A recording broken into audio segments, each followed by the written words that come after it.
Hey there, welcome to School of Emo, the podcast where we dive into the world of emo, pop punk, and everything in between. If you've ever found yourself in your car screaming the lyrics to Taking Back Sunday, wearing way too much eyeliner in the early 2000s, adding a buckle or a chain to every outfit you've put on, you are in the right place. I'm Erin Judge, and each week I will be your fellow student, guiding you through the music, the culture, and the history that shaped an entire generation of angsty teens. I am not the teacher of this school. I am a fellow student, here to learn alongside you and from you. Together, we will cover a lot of information that doesn't really matter, but will remind us of the days of stalking MySpace channels and getting lost in chat rooms. So connect your dial-up, turn on your webcam, and let's go to School of Emo.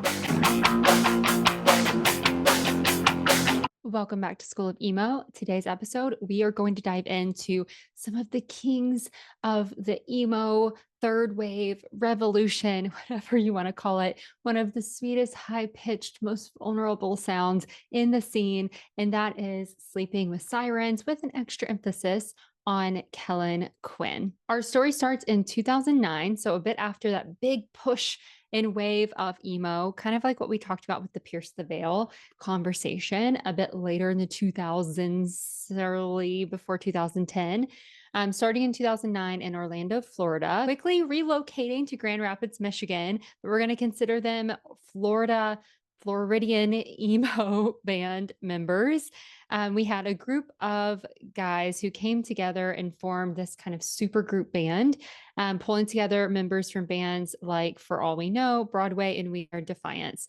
So bands that had already been in the scene a bit, not as big yet, but these members were not out of nowhere. They were experienced. They came together with Kellin Quinn at the front and as the kind of major front man.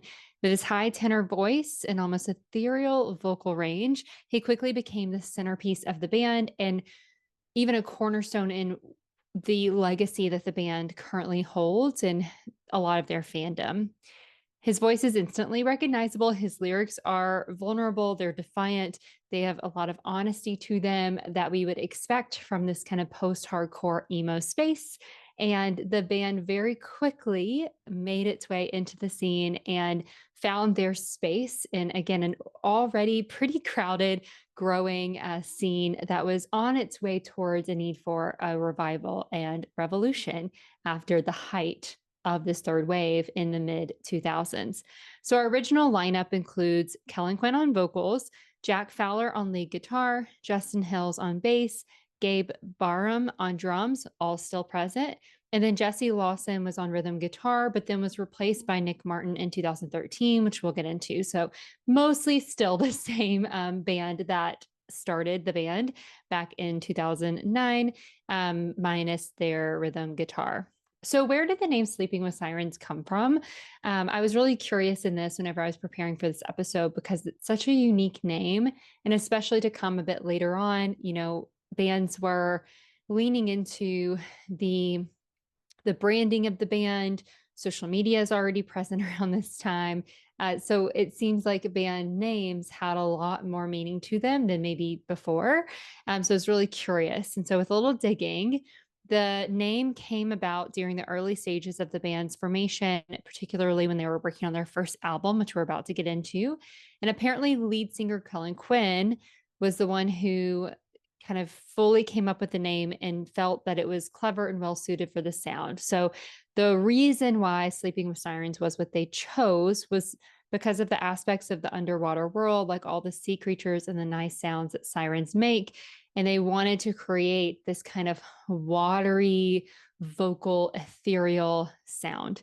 And that sounds so interesting just reading that on paper. If you've never heard of Sleeping with Sirens, what would you expect, to come out of that? I would definitely expect something a little bit different, but within the emo scene, this makes a lot of sense and definitely connects. And so I definitely see where they were coming from and why they landed on that name and what it encompassed for them at the time. So from the start, their sound was a blend of post-hardcore, emo, pop punk, and even metalcore. They really blended a lot of the genres that kind of paved the way into this third wave to begin with. And What they were known for were the screaming breakdowns 1 second with clean soaring choruses the next. So this kind of dichotomy of rough, edgy, intense with this beautiful kind of almost melodic sound tied with it, which is really attributed to Kellin and his place as the frontman and the lead vocalist. So going into their first album, debut album was With Ears to See and Eyes to Hear in 2010. This was with Rise Records, so already on a label at the start. It was considered raw, passionate, and packed with potential. And the biggest song to come out of this album was If I'm James Dean, You're Audrey Hepburn. So, looking at a few of those lyrics, stay for tonight if you want to. I can show you what dreams are made of. As I'm dreaming of your face, I've been away for a long time, such a long time, and I miss you there. I can't imagine being anywhere else. I can't imagine being anywhere else but here. How the hell did you ever pick me? Honestly, I could sing you a song, but I don't think the words can express your beauty. It's singing to me, how the hell did we end up like this? You bring out the beast in me. I fell in love from the moment we kissed. Since then, we've been history. They say that love is forever. Your forever is all that I need. Please stay as long as you need. Can't promise that things won't be broken, but I swear that I will never leave. Please stay forever with me. It goes to show, I hope you know that you are what my dreams are made of. Can't fall asleep, can't fall asleep. I lie in my bed awake at night. As I dream of you, I'll fall in love, you'll fall in love. It could mean everything, everything to me. I can't imagine being anywhere else.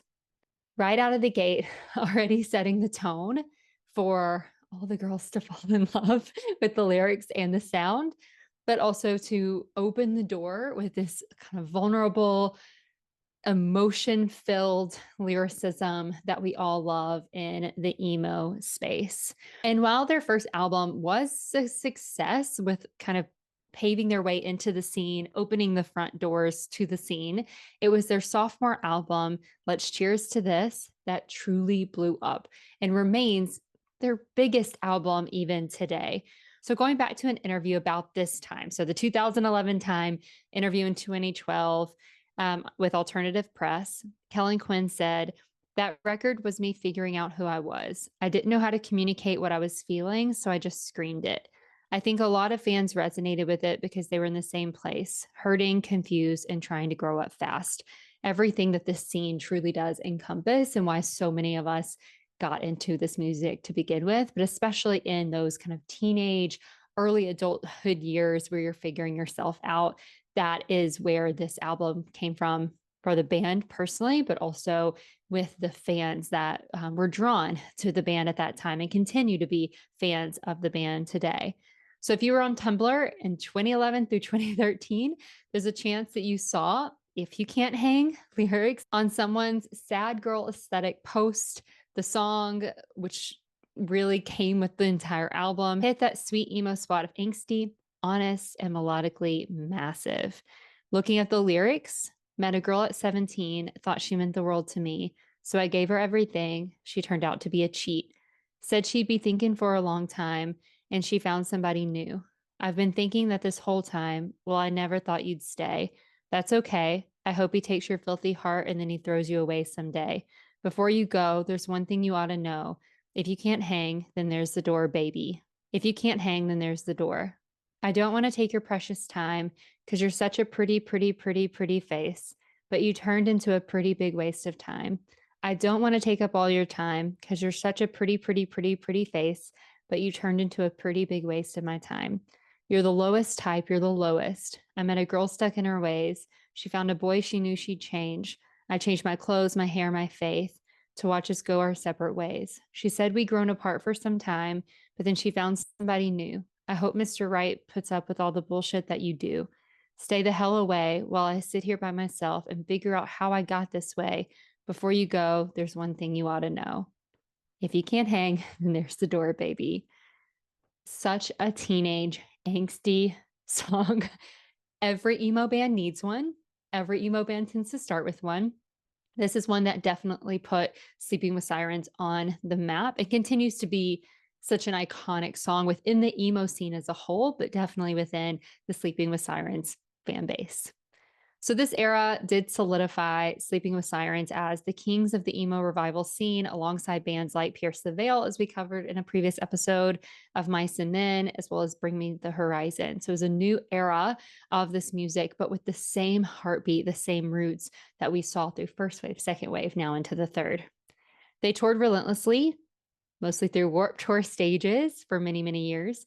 And they built a fan base that was fiercely loyal and tied to who they were as a band and what they were trying to accomplish through their music.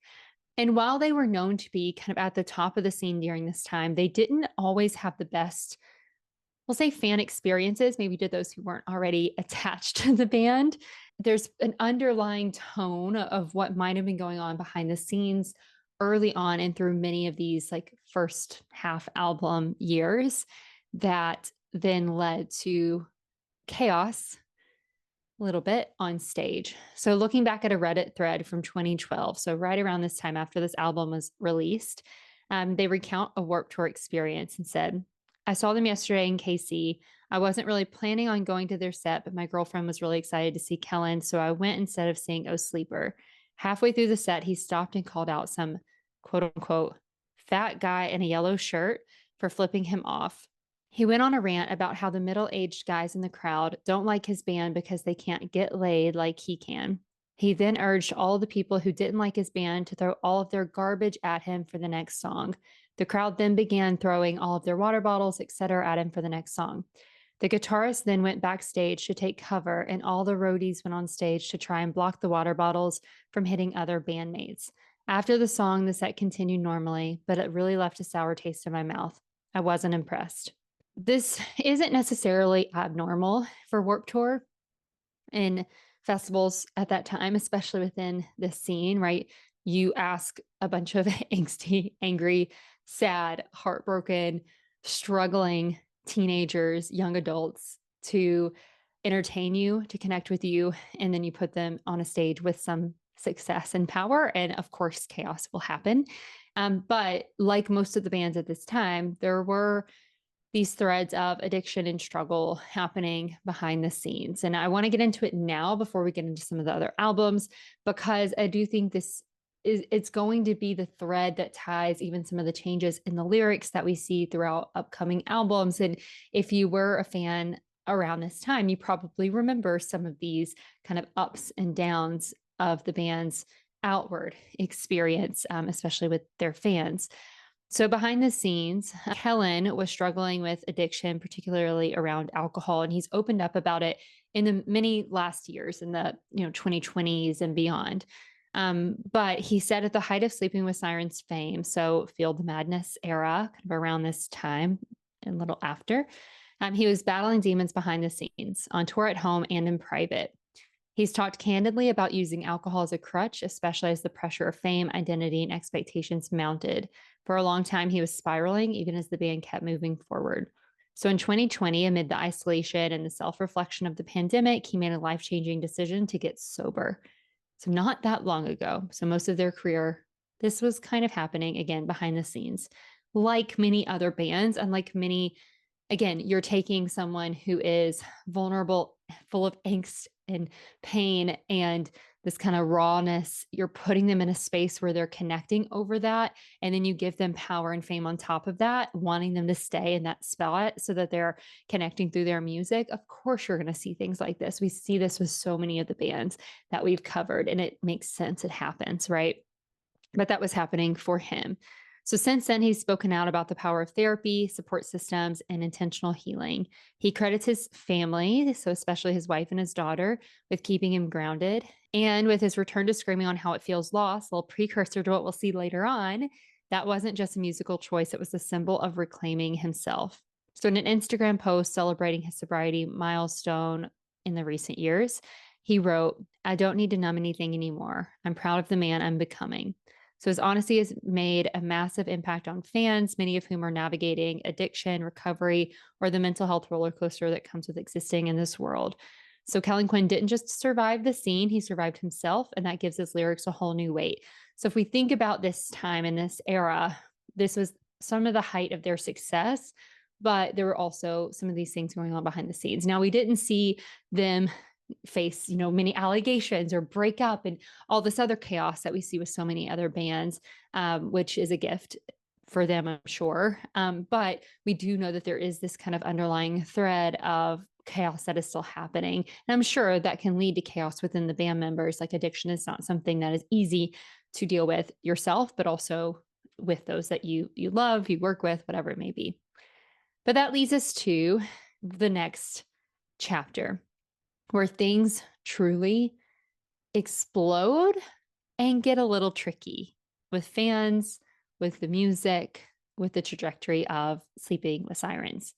So one of their most iconic moments came in 2012. I'm dressed for it. You can probably guess. King for a Day, the Pierce the Veil track featuring Kellin Quinn that we covered highly in the Pierce the Veil episode. But that song exploded with over 200 million views on YouTube and becoming a touchstone of the 2010s post-hardcore scene.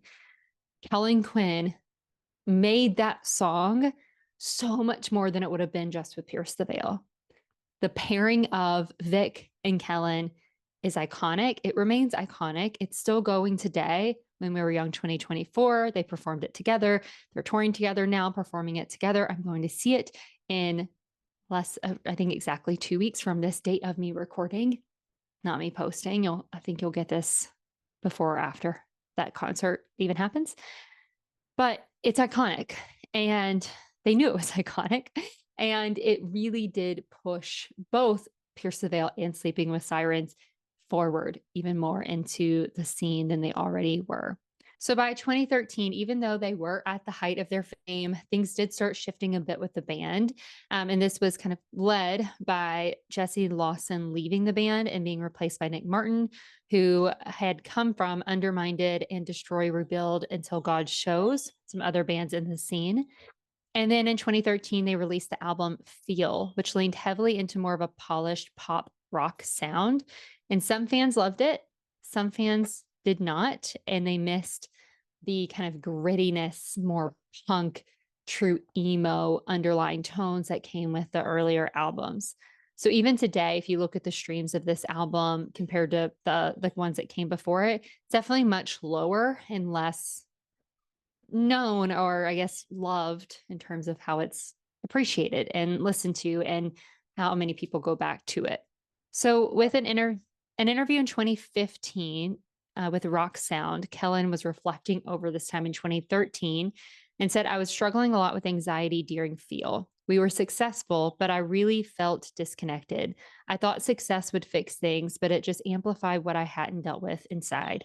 You can kind of hear that. Like there is this kind of unsettledness.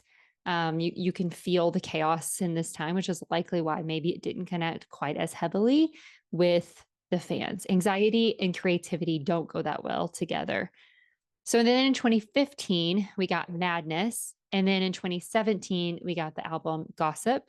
Both pushed them into more of the alt rock territory. So they're moving further away from this kind of punk hardcore scene, pop rock, now into this alt rock world.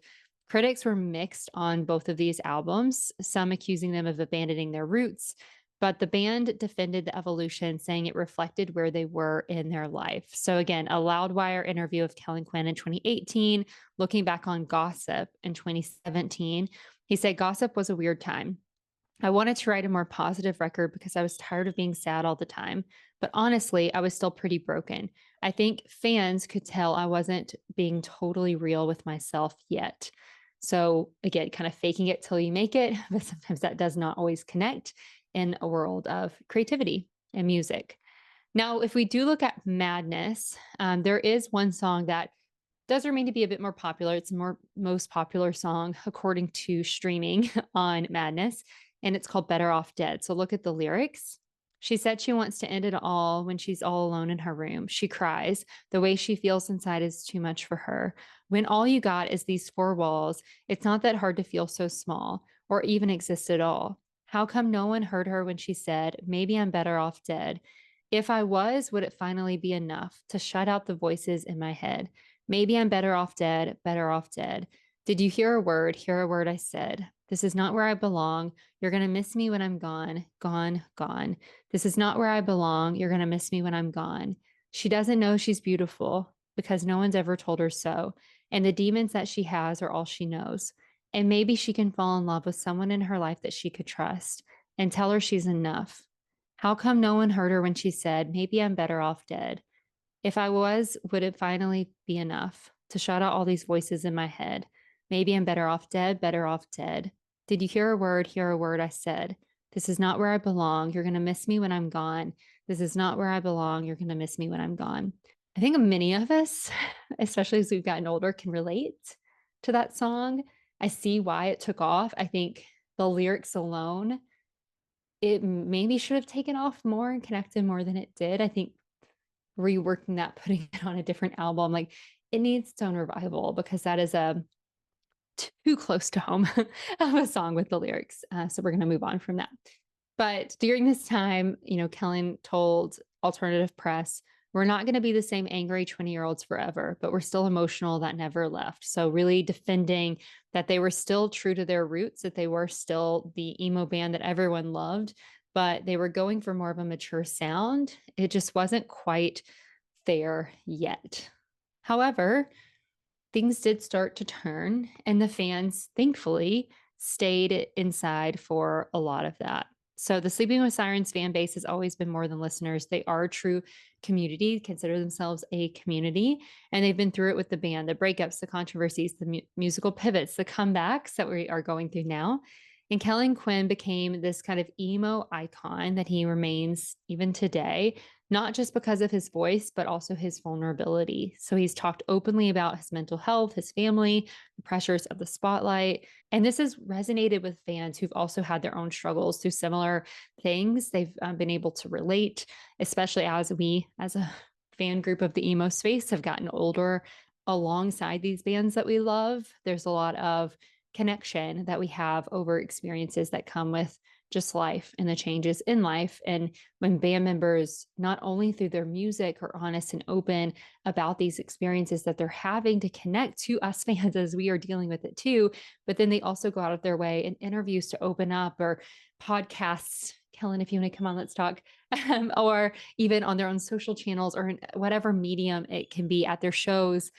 This makes such a big difference and helps truly create that intimacy with the fans again, like we saw in the first wave, second wave, these really intimate, vulnerable, beautiful spaces that really are linked to the music that we love so much. So looking back at, fan experiences, meet and greets were all communicated as being this kind of therapy, group therapy sessions for many fans. Twitter threads became late night lifelines within the fan groups. And to this day, people still credit Sleeping with Sirens with getting them through hell. Many fans will say that specifically. And now with this kind of Sleeping with Sirens Pierce the Veil tour, I know a lot of people are kind of reigniting a lot of their love for Sleeping with Sirens. So before today, going back to the comeback era, so after Gossip was not super well received, the band kind of disappeared from the spotlight for a few years. But in 2019, they came roaring back with How It Feels to Be Lost, which was an album that many called a true return to form.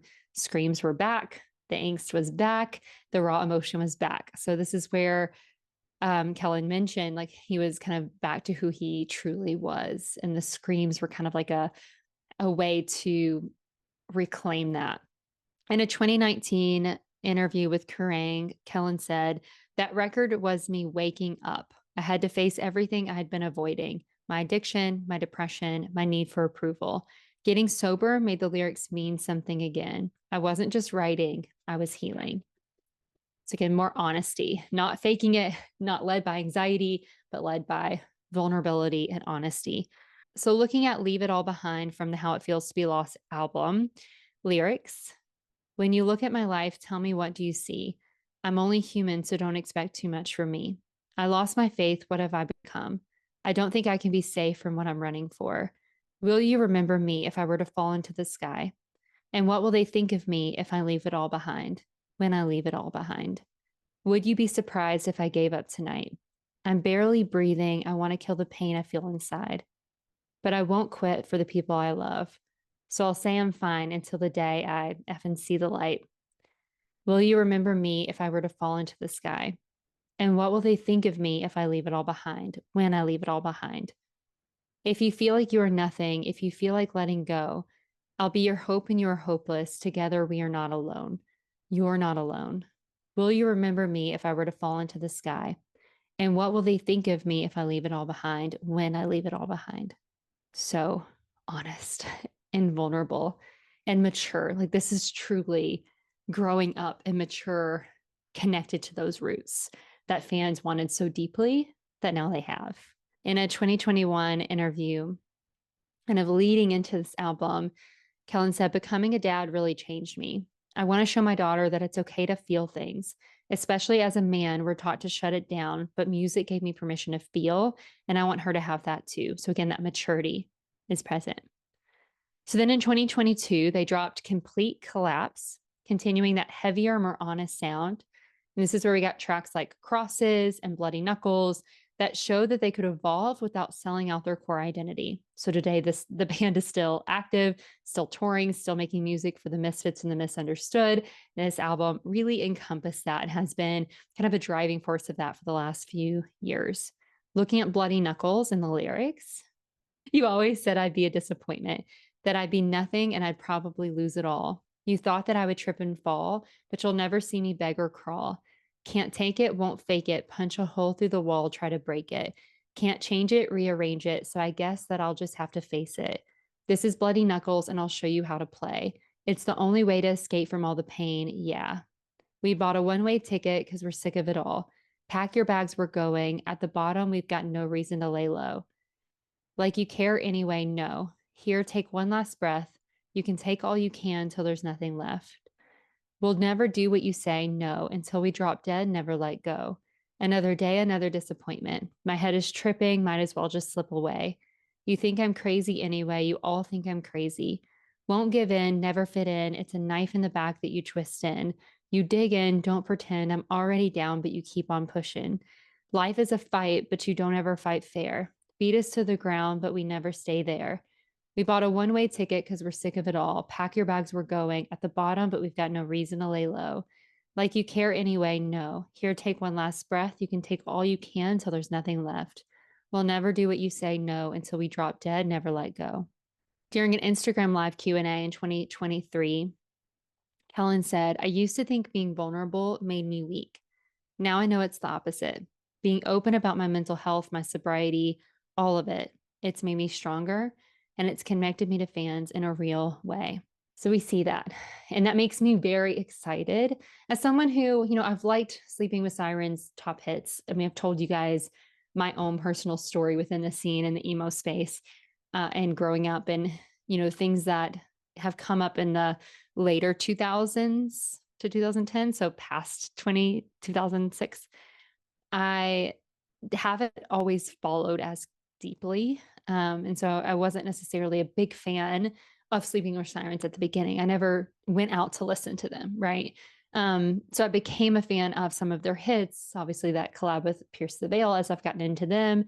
And I've loved Kellen's voice over time, but I've never really followed them. But now coming to a place where I'm understanding some of their history, I'm digging into actual lyrics, not just his voice, and looking beyond the collabs that he's done and more into the music that they're creating as a band now. It makes me excited to see that trajectory since 2019 and looking at what may come next for the band. I'm so excited to see them live, which is why I'm dressed in form today. I am looking forward to becoming obsessed with them and really loving that experience. I didn't get to see them when we were young. My schedule was stacked with all the bands I already loved deeply and saw so many times. I knew the music from more, and Sleeping with Sirens overlapped so that they didn't fit within my schedule. But I know that whenever fans saw them, they were one of the highlights for so many different fan experiences throughout that festival. And I really look forward to getting to experience that in the upcoming tour with Pierce the Veil.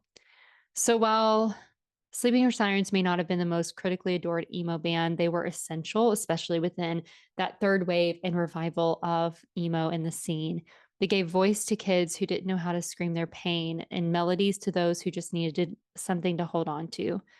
Their legacy is a bridge between scene kid chaos and mainstream recognition, a blueprint for bands to be both vulnerable and loud, and proof that emo never died. It truly just grew up.